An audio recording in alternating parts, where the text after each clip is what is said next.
This past week, we have been able to witness Kikuchi continue his great spring, Springer showing no rust after his injury suffered in 2022, and a brand new way to enjoy games at the Rogers Center. Let's talk about it. After Kikuchi's outing against the Phillies, he improved his overall spring numbers to 9 2/3 innings pitched, 0 runs allowed, only 5 hits, and 6 walks to go along with 13 strikeouts in 4 starts.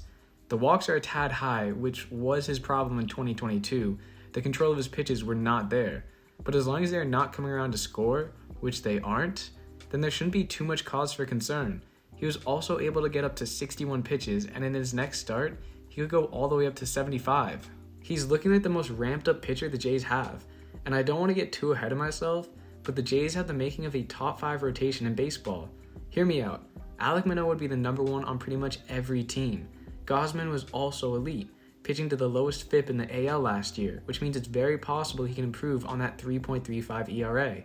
Bassett is an always reliable number 2 or number 3. Since 2018, he is 44-23 with a 3.29 ERA in 100 starts. Barrios is a wild card. He could very well produce a 4.5 plus ERA or bring it down to a 3.5. One thing is for sure, he can't be worse than last year, which means even at a 4 ERA, that's still a massive improvement for the rotation. And lastly, Kikuchi. He was an all-star in 2021 sporting great first half numbers, but hasn't been able to keep that form since.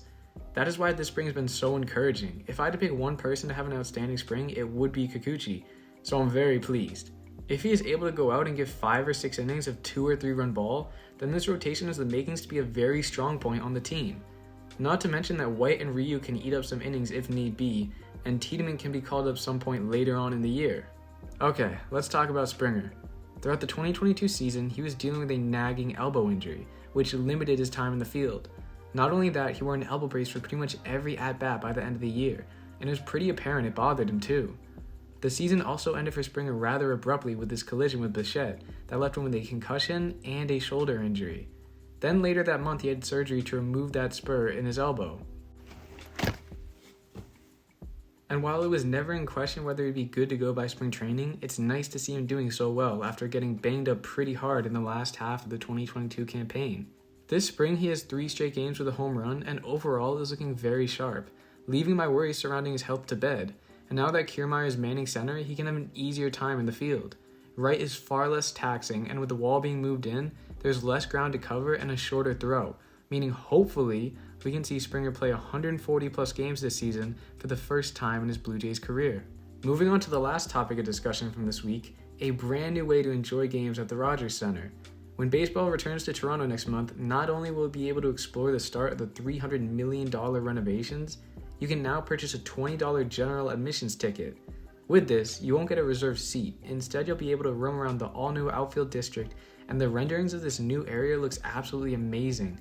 Unfortunately, I don't live in Toronto, but the next time I'm in the city, I'm for sure going to get this ticket and check out all the new food options and the new places to watch the game.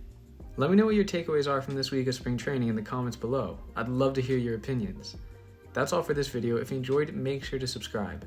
Only a small percentage of people watching are actually subscribed, and it helps me out a lot. Plus, you're definitely going to want to be kept in the loop with baseball season fast approaching. Thank you guys, and I'll see you in the next video.